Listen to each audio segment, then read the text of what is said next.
अस्सलाम वालेकुम viewers. America Iran का जो आर्जी माहिदा है उसे अभी 10 दिन मुकम्मल नहीं हुए और ख़बरें आ रही हैं कि आबनाए हुर्मुज़ के ऊपर एक जहाज़ को जो कि सिंगापुर से बिलोंग करता है उस पर अटैक किया गया और अमेरिका ने इल्ज़ाम लगाया कि IRGC ने उससे हिट किया,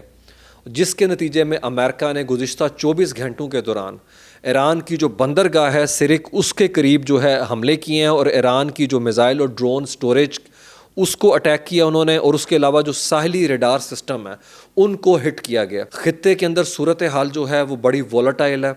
चिंगारियाँ जो हैं सुलग रही हैं, तूफ़ान थमा नहीं और स्ट्रेटजिक दर्जा हरारत जो है वो बढ़ रहा है। दूसरी तरफ ईरान जो है वो भी खामोश बैठने वाला नहीं। ईरान ने खित्ते के अंदर अमेरिका की जो तनसीबात हैं, जो उनके मिलिट्री बेसिस हैं, उनको अटैक किया और ख़बरें आ रही हैं कि बहरीन ने दावा किया है कि वहाँ पे ईरान की ड्रोन स्ट्राइक हुई है। याद रखें वहाँ पे 5th जो फ्लीट है अमेरिका का, जिससे दोबारा से रिफर्बिशमेंट करने की बात की जा रही है, उसको वहाँ के ऊपर हिट किया गया। और ख़बरें साथ ये भी हैं कि UAE के अंदर भी सायरन्स की आवाज़ें आई हैं, जबकि UAE क्लेम कर रहा है कि वो गलती से हुआ है, ऐसा कुछ यहाँ के ऊपर इंसिडेंट नहीं रिपोर्ट किया गया। और दूसरी तरफ ईरान ने कहा है कि मुआहदे की क्लॉज के मुताबिक ही हम यहाँ के ऊपर नेविगेशन होने देंगे, क्योंकि ईरान का मानना यह है कि ये जो जहाज़ है तजारती जहाज़, ये मुजवज़ा जो कि मुकर्रर करदा रास्ता था उससे डेविएट कर रहा था। और दूसरी तरफ इंटरनेशनल मैरीटाइम ऑर्गेनाइजेशन जो UN के अम्ब्रेला के नीचे ऑपरेट करती है और रीजन के अंदर जो आबनाए हुर्मुज़ के गिर्द जो फंसे हुए 11,000 के करीब मल्लाह थे, उनके इनखला का अमल जो उसने शुरू किया था उसको आर्जी तौर पर रोक दिया। और उसने भी तमाम बहरी जहाज़ों को कहा है कि जो ईरान की तरफ से तजवीज़ किया गया रास्ता है उससे हट के सफ़र ना करें। याद रखें इससे नो डाउट तवानाई का जो बहरान आलमी तौर के ऊपर आया, दोबारा से उसके हवाले से जो हैं शकूक व शुबात जो है वो पैदा हो रहे हैं। और उसके अलावा जो माल बरदार जहाज़ हैं उनकी इंश्योरेंस मार्केट पे भी डेफिनेटली मनफी असर पड़ेगा। डोनाल्ड ट्रंप जो हैं वो कह रहे हैं कि ये खुल्लम खुल्ला खिलाफ वर्जी है। 4 ड्रोन स्ट्राइक की गई जहाज़ के ऊपर और इस महंगे तरीन जहाज़ का सिर्फ ऊपरी हिस्सा जो है डैमेज हुआ और हमने 3 जो ड्रोन से उन्हें इंटरसेप्ट किया और एक जो है वो हिट करने में कामयाब हुआ, लेकिन उससे कोई जानी नुकसान उस तरीके से नहीं हुआ। दूसरी तरफ ईरान ने हमले की जिम्मेदारी कबूल नहीं की, लेकिन उसका ये कहना है कि अगर कोई जहाज़ भी यहाँ के ऊपर जो है हमारी मुकर्रर करदा रास्ता और उसके अलावा हमसे राब्ते के बगैर गुजरने की कोशिश करेगा तो हम उसे अटैक करेंगे। व्यूअर्स, ईरान यही बात जो है पिछले 3 महीने से कह रहा है कि हर सूरत के अंदर यहाँ से जो भी नेविगेशन होगी वो ईरान को एतमाद में लेके होगी। और इसके हवाले से ईरान ने ओमान को भी इंगेज किया हुआ है। हमने देखा कि इसके एडमिनिस्ट्रेशन को लेके बाकर कालीबाफ वहाँ के ऊपर मौजूद थे। तो मेरे ख्याल में यहाँ के ऊपर जो है स्पॉयलर जो एलिमेंट है वो भी अपनी जगह के ऊपर काम कर रहा होगा। व्यूअर, इस सारी सिचुएशन को हमें देखने के लिए खित्ते के अंदर होने वाली डेवलपमेंट को भी मद्देनज़र रखना होगा। ये ऐसे वक्त में हमला होता है जब मार्को रूबियो अमेरिका के वज़ीर ख़ारजा खित्ते के दौरे के ऊपर हैं। उन्होंने पहले UAE का विज़िट किया, फिर कुवैत और उसके बाद बहरीन के अंदर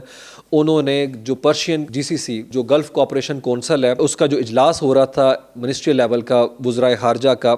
बहरीन के कैपिटल मनामा में उसमें शिरकत की 25 जून को। और उसके बाद इस जॉइंट मिनिस्ट्रल जो मीटिंग है उसके जो की टेकअवेज आते हैं उसके अंदर लेबनान की खुद मुख्तारी के हवाले से वो नैरेटिव उसके अंदर वो देखने को मिलता है जो इजराइल का पॉलिसी स्टांस है। और वो क्या है कि लेबनान की खुद मुख्तारी उस वक्त तक हासिल नहीं की जा सकती जब तक रियासत से बाहर काम करने वाला मुसल्लह गिरोह जो कि डेफिनेटली हिजबुल्लाह है वो हुकूमत की रिट से बाहर अपनी फौजी सलाहियत जो है बरकरार रखे हुए है। और ये वो पॉलिसी बयानिया है जो इजराइल का हमें नजर आता है कि खित्ते के अंदर हर सूरत में डिसार्म करें हिजबुल्लाह को, और दूसरी तरफ हमास को वहाँ के ऊपर डिसआर्मामेंट के हवाले से जिस तरह से पुश किया जा रहा है और वही गज़ा पीस बोर्ड हो जाए, या यहाँ के ऊपर जो अभी हालिया 24 घंटे में वाशिंगटन के अंदर लेबनान की जो गवर्नमेंट है उसके और इजराइल के दरमियान जो मुआहदा हुआ है उसके अंदर भी इसी चीज़ को इन्वोक किया गया है, रीट्रेट किया गया है। और इजराइल यही जगाली करता नज़र आता है कि हिजबुल्लाह को हर सूरत में गैर मुसल्लह किया जाए। और दूसरी तरफ वो वहाँ के ऊपर एक इंतहाई मुतहरक तंजीम के तौर के ऊपर भी जिन्हें देखा जाता है, जिनके पोलिटिकल स्टेक्स हैं रीजन के अंदर है, लेकिन जब भी शेप किया जाता है उन्हें इरानियन कॉन्टेक्स्ट के अंदर किया जाता है। और ईरान भी अब बर्मला इस चीज़ का इजहार करता है कि जो भी खित्ते के अंदर मामलात होंगे उसके अंदर हिजबुल्लाह जो है वो एक की स्टेक होल्डर है। GCC का एलामिया ना सिर्फ हिजबुल्लाह की बात करता है बल्कि वो हमास को भी फोकस कर रहा है और वो भी ईरानी प्रॉक्सी है। तो व्यूअर्स, इस तरीके से हमास को भी लेबल कर देना और बॉक्स कर देना इस सारे मामले के अंदर, तो मेरे ख्याल में जो इजराइल के मजालिम है वहाँ के ऊपर उनका इस स्टेटमेंट के अंदर तज़किरा ना किया जाना, इट स्पीक्स वॉल्यूम कि जीसीसी कंट्रीज़ जो हैं गज़ा के अंदर जो हालिया अभी कुछ दिनों के अंदर हुआ है और जो हमने 2-3 साल अब वहाँ के ऊपर देखा, 72,000 से लोग ज़्यादा शहीद हो चुके हुए हैं। येलो लाइन वो अबूर करके 70% तक इलाके पे कब्ज़ा करने की अभी स्टेटमेंट पिछले हफ्ते उसकी नेतन्याहू की थी। फिर जिस तरीके का उनका जेनोसाइडल रेटरिक है उनकी लीडरशिप का, उसके हवाले से जीसीसी का एलामिया मुकम्मल तौर के ऊपर खामोशी जो है वो ज़ाहिर करता है। तो मेरे ख्याल में जीसीसी कंट्रीज़ जो हैं उनके पास एक बड़ा मौका था, एटलीस्ट वो जो है अल्फाज की हद तक की उसकी मजम्मत करते कि इसराइल जो कुछ कर रहा है, लेकिन वो सारा जो एलामिया है वो फोकस कर रहा है ईरान को खित्ते के अंदर है। और नो डाउट यही एलामिया ईरान की उस मौक़िफ़ की तायद करता है कि खित्ते के ये ममालिक जो हैं कंप्लिसिट थे हमारे पे अटैक से मुतल्लिक, इन्होंने अपनी एयर स्पेस और अपनी ज़मीन जो है वो अटैक करने के लिए अमेरिका को दी। अभी भी सूरत हाल जो है वो बड़ी प्रिकेरियस है। इसराइल जो है वो थ्रेट कर रहा है, अटैक करने की बात कर रहा है। IRGC कहता है कि हम जो है ट्रिगर पर अपना हाथ रखे बैठे हैं, हम मुकम्मल तौर के ऊपर रेडी हैं। लेकिन व्यूअर्स यहाँ मैं आपको एक और चीज़ भी बता दूँ कि खित्ते के अंदर जो अमेरिकन बेसिस से मुतल्लिक मामलात हैं उसको लेके वॉल स्ट्रीट जर्नल की जो हालिया रिपोर्ट है वो क्लेम करती है कि वाशिंगटन गल्फ के अंदर अपना पोस्चर जो है वो तब्दील कर रहा है और कुवैत और सऊदी अरेबिया के अंदर अपनी प्रेजेंस किसी हद तक काम कर रहा है, क्योंकि 40,000 के करीब उनके रवायती ट्रूप्स रूटीन के अंदर डिप्लॉय रहते हैं मशरक़ वुस्ता में। लेकिन अब जंग के बाद तकरीबन 50,000 के करीब वहाँ के ऊपर जो अमेरिका की फ़ौजी हैं वो डिप्लॉय थे। लेकिन ख़बरें यही हैं कि वहाँ के ऊपर जो फैसिलिटीज़ हैं बहरीन के अंदर जो मैंने बात की, 5th फ्लीट वहाँ के ऊपर है उनका, उसकी दोबारा से तामीर करने के हवाले से अमेरिका मामलात को देख रहा है। और दूसरी तरफ वहाँ से अपने जो पोटेंशली उनके एसेट्स हैं कुछ, उसको रीलोकेट किया जा रहा है इसराइल की तरफ है। तो नो डाउट अमेरिका भी खित्ते के अंदर जो है अपने मामलात को, अपने स्ट्रेटेजिक इंटरेस्ट को देख रहा है और ईरानी जो है बार बार हिट कर रहे हैं। और यहाँ पे एक पॉइंट ये भी है कि अगर ईरानियन खित्ते के अंदर अमेरिका की मिलिट्री बेसिस को अभी भी हिट करने में कामयाब हो रहे हैं, तो उन्होंने इसराइल के अंदर इसराइली जो तनसीबात हैं, इसराइली जो इलाके हैं जहाँ से वहाँ की मिलिट्री जो है most moral so called army operate करती है, उसको किस हद तक डैमेज किया होगा। हम अगले प्रोग्राम में ज़रूर इसकी निशानदेही करेंगे कि इज़राइल की जो सेंसरशिप थी पिछले साल जून के महीने में, वहाँ के ऊपर प्रॉपर्टी के कितने क्लेम हुए, अभी की सूरत हाल क्या है, कितने क्लेम किए जा रहे हैं, कितनी प्रॉपर्टीज़ वहाँ के ऊपर डैमेज की गई हैं, और वहाँ पे मीडिया को किस तरीके से रोका जा रहा है ताकि ब्लैकआउट किया जाए इन्फॉर्मेशन का और डैमेज के बारे में दुनिया को पता ना चले, इजरायली आबादी को पता ना चले, ईरान को पता ना चले और ख़ित्ते के अंदर पता ना चले कि किस हद तक 22,000 किलोमीटर का ये छोटा सा कंट्री जिसके पास स्ट्रेटजिक डेप्थ नहीं है, उसको किस लीथल तरीके से ब्लीड किया है ईरानी मिसाइल्स और ड्रोन टेक्नोलॉजी ने। अब और दूसरी तरफ जो एलामिया है उसके अंदर जो और बड़ा की टेक अवे है वो ईरान से मुतल्लिक 3 जजीरे हैं जिसकी जुरिस्डिक्शन ईरान भी क्लेम करता है और दूसरा UAE भी करता है। और हमने देखा पिछले साल भी इस तनाज़े को लेके बात जो है वो सामने आई, लेकिन अभी हालिया 3 महीने के अंदर ये जो जंग हमने देखी ईरान से मुतल्लिक है उसके हवाले से भी ये बयानिया जो है वो मिडल ईस्ट के अंदर जो है ज़ोर पकड़ता गया। और अभी GCC कंट्रीज़ हो जाए, अरब लीग हो जाए, यूरोपीय यूनियन हो जाए, वो पिछले कुछ अरसे से मुसलसल इस चीज़ के ऊपर जो है वो ज़ोर दे रहे हैं कि ये मलकियत है, जुरिस्डिक्शन है, इसकी खुद मुख्तारी के ऊपर जो राइट है वो सिर्फ UAE का है। और ये 3 जजीरे जो हैं इनकी स्ट्रेटेजिक वैल्यू बहुत ज़्यादा है क्योंकि खलीज फ़ारिस की जो रगे जहाँ है, जो आबनाए हुरमज़ की चाबी है, वो इन 3 जजीरों के अंदर ही है। मैं अगर आपको बताऊं, अबू मूसा, तुंबे बुजुर्ग और तुंबे कोचक, ये 3 स्ट्रेटजिक जो अपना कह लें जजीरे हैं जिसके ऊपर ईरान क्लेम करता है उसकी जुरिस्डिक्शन। उसकी बड़ी वजह ये है ये आबनाए हुरमज़ के बहुत करीब है और ये गहरी शिपिंग लेन्स हैं जहाँ से बड़े बड़े ऑयल के टैंकर गुजर के जाते हैं और यहीं पे बैठ के ईरान नज़र रखता है इस मैरीटाइम ट्रैफिक की। इसलिए वो किसी सूरत जो है इसकी खुद मुख्तारी से पीछे हटने को 1 इंच तैयार नहीं। UAE कहता है कि इसके हवाले से इंटरनेशनल जो कोर्ट ऑफ जस्टिस है या जो बैनुल अक़वामी सालसी है उसकी तरफ मामलात लेके जाना चाहता है, लेकिन ईरान कहता है ये डायरेक्ट टॉक्स के नतीजे में मामलात हल हो सकते हैं। हम किसी थर्ड पार्टी को या किसी थर्ड जो एंटिटी को नहीं मानते कि जो इस मामले के अंदर हमारी जुरिस्डिक्शन को चैलेंज करे। व्यूअर्स, ईरान का दावा यह है कि उनकी तारीखी दस्तावेज़ात के मुताबिक जो पर्शियन एम्पायर थी वो सदियों तक जो है इन जज़ायर के ऊपर काबिज़ रही और ये उनकी फ़ारिस की जो सल्तनत थी उसका हिस्सा था। और 1971 में जब यहाँ से बरतानवी ब्रिटिश जो अपना यहाँ से एग्ज़िट कर रहे थे मशरक़ वुस्ता से, खलीज से, तो वो एक डील, खुफिया डील के तहत जो है ईरान के साथ ये मुआहिदा करके गए थे, क्योंकि ईरान बहरीन की जुरिस्डिक्शन क्लेम कर रहा था, तो उन्होंने कहा आप इससे पीछे हट जाएं और बदले में आप इनके ऊपर कब्जा कर लें। तो खामोश आप कह लें एक पैसिव अंडरस्टैंडिंग थी ईरान और बरतानिया के दरमियान। तो जो रज़ा शाह पहलवी थी उनकी गवर्नमेंट के दौर के अंदर ईरान की नेवी ने यहाँ पे ऑपरेशन किया। 30 नवंबर 1971 को यहाँ से बरतानिया की अफवाज के निकलने के बाद एक मुआहिदा होता है अबू मूसा जो जजीरा है उसमें ईरान और शारजा के दरमियान कि मुश्तरका इसका इंतज़ाम संभाला जाएगा। और दूसरी तरफ इसकी तेल की आमदनी के हवाले से भी जो है एक मॉडस ऑपरेंडी तय पाया गया कि आमदनी के ऊपर किस तरीके से दोनों जो है वो हक क्लेम करेंगे। और तकरीबन 20 साल ये मामलात चले, लेकिन उसके बाद जो है 1992 के बाद से हालात ख़राब हो गए और यूएई क्लेम करता है कि ईरान ने अपनी फ़ौजें मुकम्मल तौर के ऊपर वहाँ पे डिप्लॉय करके इसे एक छावनी में तब्दील कर दिया। जबकि हम दूसरी तरफ देखते हैं जो तुम्बे जज़ायर हैं वहाँ के ऊपर रईसुल हामा की जो इमारात थी है, याद रखें 1971 के अंदर अभी शारजा शामिल नहीं हुआ था यूएई के अंदर, ये बाद में 7 जो एमिरेट्स थी वो उसका हिस्सा बन गई। तो रईसुल हामा जो है उसने मुआहिदा नहीं किया यहाँ पे ईरान के साथ है, बल्कि उन्होंने रिटेलिएट किया, लेकिन उसके अंदर मकामी उनके जो पुलिस एहलकार थे उनकी हलाकतें हुई और इसके ऊपर भी ईरानी जो फ़ौज थी उसने अपना कंट्रोल मुकम्मल तौर के ऊपर हासिल कर लिया। अब यूएई का क्लेम यह है कि 19वीं सदी में ईरानी कब्ज़े से कबल ये जो जज़ायर हैं यहाँ पे शारजा और रईसुल हामा के जो कासमी शयूख हैं उनकी मुसलसल यहाँ के ऊपर हुक्मरानी थी, जिसको ईरान जो है कन्फ्रंट करता है, कंट्राडिक्ट करता है कि ये चीज़ इस तरह से नहीं थी। हिस्टोरिकल एविडेंस वो कहता है कि अदरवाइज़ जो है ना मामलात को क्लेम करते हैं और उसके अंदर पर्शियन एम्पायर जो है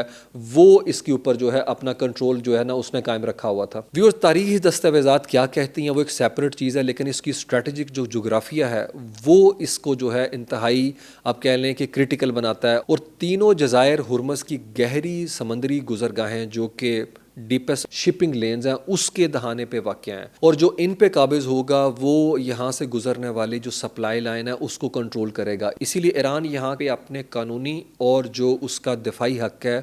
उससे पीछे हटने पे आमादा नहीं, और यूएई भी मुसलसल क्लेम कर रहा है कि ये जुरिस्डिक्शन उसकी है। अब देखते हैं कि अगर हालात यही रहते हैं तो क्या एक नया फ्रंट खुलने जा रहा है यहाँ के ऊपर। मार्को रूबियो यहाँ के ऊपर जो आए थे जो क्लेम कर रहे थे मैं ख़ित्ते के कंट्रीज़ को इत्माद में ले रहा हूँ, क्या अब अमेरिका जो कि जंग में मुकम्मल तौर के ऊपर नाकाम नज़र आता है इस मामले को सफारती तौर पर दबाव के हवाले से देख रहा है, या वाकई यहाँ पर हमें नया फ्रंट खुलता हुआ नज़र आ रहा है और जीसीसी कंट्रीज़ जो है दोबारा से अमेरिका की तरफ देख रहे हैं। लेकिन क्या जीसीसी कंट्रीज इसकी स्ट्रेटजिक कॉस्ट एक ऐसे वक्त में दोबारा से पे करने को तैयार हैं जबकि उन्होंने 3 महीने के अंदर मामलात देख लिए हैं। तो ईरान को इस तरीके से प्रवोक करना और इसकी दोबारा से बात करना, क्या ये सिर्फ लफाजी की हद तक है जो कि हम देखते हैं रवायती तौर के ऊपर किया जाता है अरब लीग के फोरम से, जीसीसी, यूरोपीय यूनियन और अभी जो जॉइंट मिनिस्ट्रियल मीटिंग है, या ये वाकई हमें रिफ्लेक्ट करती नज़र आएगी अमेरिका की इस खित्ते के अंदर जो है पॉलिसी के हवाले से। देखें व्यूअर्स, ईरान इस चीज़ के ऊपर बार बार जोर दे रहा है और उनके जो नायब वज़ीर ख़ारजा हैं काज़म गरीबाबादी, उन्होंने आज ही कहा है कि खलीज का इस्तेहकाम ईरान की मरहून मिन्नत है, ना कि मगरबी ताकत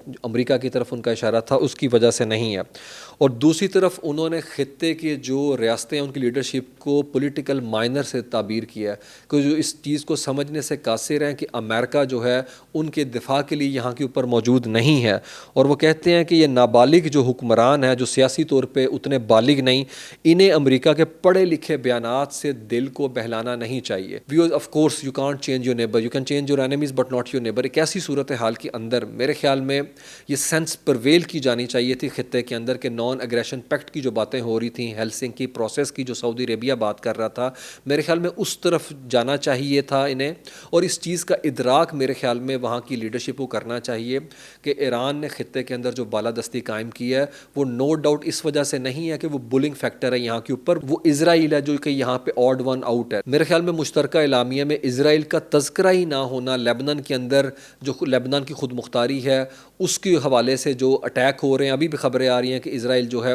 वो ड्रोन स्ट्राइक वहाँ के ऊपर कर रहा है मुआहदे के बावजूद, और जो गज़ा में किया गया है उसके बावजूद ये सुम्मुन बुकमुन उम्यून का जो रवैया है यहाँ के ऊपर हमें जीसीसी कंट्रीज़ के एंड के ऊपर नज़र आता है। व्यूअर्स, इस पूरे डॉक्यूमेंट के अंदर ईरान के हवाले से जो बातें की गई हैं उसके बावजूद कोई एक पैराग्राफ जो है ऐसा नहीं है जो खित्ते के अंदर इजराइल के जो अज़ाइम हैं उनकी निशानदेही करता हो या उसको कंडेम करता हो कि जिस तरीके से लेबनान की खुद मुख्तारी की वायलेशन की जा रही है मुसलसल, गज़ा के मामला जो हैं उसके हवाले से से जो मलेशियस इंटेंट है और जिस तरीके से वहाँ पे लोगों को अभी भी अटैक किया जा रहा है, कूड़े के ढेर के ऊपर वो रहने के ऊपर मजबूर हैं, तो मेरे ख्याल में जो इस वक्त की लीडरशिप अरब की, they seem to have learn nothing from their past है। और यही चीज़ ईरान के लेवरेज में इजाफा करती है, क्योंकि गज़ा के मसले के ऊपर जो है एक साइलेंट स्पेक्टेटर का जो रोल अदा किया जीसीसी ने, वो अभी तक नज़र आता है, जबकि ईरान जो है इस हवाले से बहुत वोकल है। देखिए, हमास की तंजीम कोई शिया तंजीम नहीं है, वो अहले तशी नहीं है, वो सुन्नी तंजीम थी वहाँ के ऊपर। उसके बावजूद इस एलामिये में उसका तज़किरा करके उस काज को जो जेन्युइन और जस्ट काज है उसको ईरान के अज़ाइम के साथ जोड़ना, मेरे ख्याल में ये बहुत ज़्यादती है। अच्छा व्यूअर्स, इस डेक्लेरेशन के अंदर 3 जज़ायर का जिक्र तो है ही है, लेकिन उसके साथ एक आरिश गैस फील्ड का भी तज़किरा है। और मैं आपको बताऊं कि ये बड़े गैस ज़हायर में से एक है, यहाँ पे पर्शियन गल्फ़ के अंदर है, गल्फ़ के खलीज फ़ारिस के शुमाल के अंदर है। इसका बड़ा हिस्सा कुवैत और जो सऊदी अरेबिया है उनके न्यूट्रल जोन, जो कि उनका मुश्तरका जोन है, उसकी तरफ है। और दूसरा हिस्सा जो है उसका, वो ईरान की समंदरी हदूद में आता है, जहाँ ईरान क्लेम करता है कि ये जो स्पेशल इकनॉमिक जोन है उसमें फॉल करता है। 40% इसकी जुरिस्डिक्शन ईरान कहता है हमारी तरफ है। और अगर सऊदी अरेबिया और यहाँ पे कुवैत ने ड्रिलिंग की, खुदाई शुरू की, तो हम भी अपने हिस्से में खुदाई शुरू कर देंगे। अगर मैं बताऊँ आपको कि ये ज़हायर कितने बड़े हैं, तो तकरीबन 20 ट्रिलियन क्यूबिक फीट गैस के ज़हायर हैं यहाँ पे, और करोड़ों बैरल हाम तेल यहाँ के ऊपर मौजूद है जो अनटैप्ड है, अभी तक उसे एक्सप्लोर नहीं किया गया, एक्सप्लॉइट नहीं किया गया। और कुवैत और सऊदी अरेबिया वो दावा करते हैं कि अगले कई दहाइयों तक जो है उनकी तवानाई की ज़रूरत पूरी हो सकती है। और एक ऐसे वक्त में जबकि ईरान खुद माशी तौर के ऊपर बड़ा स्ट्रगल कर रहा है, तो वो भी इससे पीछे हटने को किसी सूरत के ऊपर आमादा हमें नज़र नहीं आता। अच्छा व्यूअर्स, ये जो आरिश वर्ड है, इसकी जो अगर मैं हिस्ट्री आपको बताऊँ, तो ये जो आर्चर, जो कि पर्शियन माइथोलॉजी के अंदर एक उनका हीरो है, एक करैक्टर है, उनका मानना यह है कि उसने जो ईरान और तुरान के दरमियान मुस्तकिल सरहद है, उसके लिए एक जादुई तीर जो है छोड़ा था। ये उनका अब कह लें कि क्लेम है माइथोलॉजी कॉन्टेक्स्ट के अंदर, कि जो सुबह से देर तक सफ़र करता रहा और जहाँ गिरा वहीं पे ईरानी सरहद है, इसलिए वो इसको अपनी सरहद के तौर के ऊपर देखते हैं। और दूसरी तरफ हम देखते हैं दुर्रा कहते हैं सऊदी अरेबिया में और यहाँ के ऊपर कुवैत में, और अरबी ज़ुबान में दुर्रा कहता है नायाब मोती को, दुर्र नायाब जिस तरह से हम कहते हैं। तो वो उनका क्लेम ये है कि हमारी तो पूरी हिस्ट्री है पर्ल डाइविंग के हवाले से, इसलिए ये अरब शनाख्त है और इसका ताल्लुक़ हमसे है। अब ये नया कज़िया शुरू हो चुका हुआ है, मेरे ख्याल में अब वो दूसरे एंगल से, पहले महाज इजराइल की तरफ से गर्म था, अब यहाँ पे ख़ित्ते के अंदर जो खिचड़ी पक रही थी जीसीसी कंट्रीज़ के अंदर, ये एलामिया उसकी तरफ निशानदेही करता नज़र आता है। तो व्यूअर्स, यहाँ के ऊपर जो दुनिया में एक उम्मीद बनी थी इस डॉक्यूमेंट को लेके, और मंगल में दोबारा मुज़ाकरात का अमल शुरू हो रहा है, और 10 दिन के अंदर ये मामलात उस जगह तक नहीं पहुँच सके। मेरे ख्याल में ये ट्रस्ट डेफिसिट तो डेफिनेटली है, लेकिन ये बताता है कि किस तरीके से जो नगोसिएशन है, मुज़ाकरात के हवाले से जो उसूल हैं, जो ज़ाब्ते हैं, उससे किस हद तक जो है वो क्या कहते हैं डेविएट किया जा रहा है। ये बड़ा ख़तरनाक ट्रेंड है। देखिए, दुनिया के अंदर जिस तरीके से ब्रेंट क्रूड हमने बात की कि वो $74 तक आ चुका हुआ है, जो प्री वॉर कंडीशन थी, और अब नाए हुरमज़ से जिस तरीके से टैंकर गुजर रहे थे जो कि ईरानी अब कह लें कि मुतय्यन करदा रास्ते थे, उसके अंदर भी जो है वो बड़ी इजाफा हुआ था। 150 के करीब जो है बहरी जहाज़ यहाँ से गुजर गए हुए हैं, और तेल की सप्लाई दोबारा से बहाल हो चुकी हुई है। सऊदी अरेबिया से ख़बरें आ रही हैं कि वहाँ से जो है लोड हो रहा है तेल। लेकिन मेरे ख्याल में ये जो मामलात हैं, ये सिचुएशन को मज़ीद गंभीर बनाते हैं, और दोबारा से मामलात जो हैं वो बैक टू स्क्वायर वन जा सकते हैं। अच्छा व्यूअर्स, अबू मूसा और ग्रेटर तुनब जो है, इसको ईरान ने स्ट्रेटेजिक ना सिर्फ लोकेशन के तौर के ऊपर इस्तेमाल किया, बल्कि जंग के दौरान जो यकतरफा ड्रोन स्ट्राइक थी उसके लिए भी इस्तेमाल किया गया। और उसके अलावा रिमोट कंट्रोल जो स्पीड बोट्स हैं, वो भी यहाँ से जो है वो डिस्पैच की जाती थी, और जो ड्रोन्स फायर किए जाते हैं यहाँ से अबू मूसा से और तुनब से, वो सेकंड्स में अबनाए हुरमज़ के अंदर किसी भी टैंकर को हिट कर सकते थे। और अमेरिका के जो इंटरसेप्टर्स हैं उनके पास रिस्पॉन्स टाइम जो था वो बड़ा कम, बड़ा कलील होता था इस हवाले से।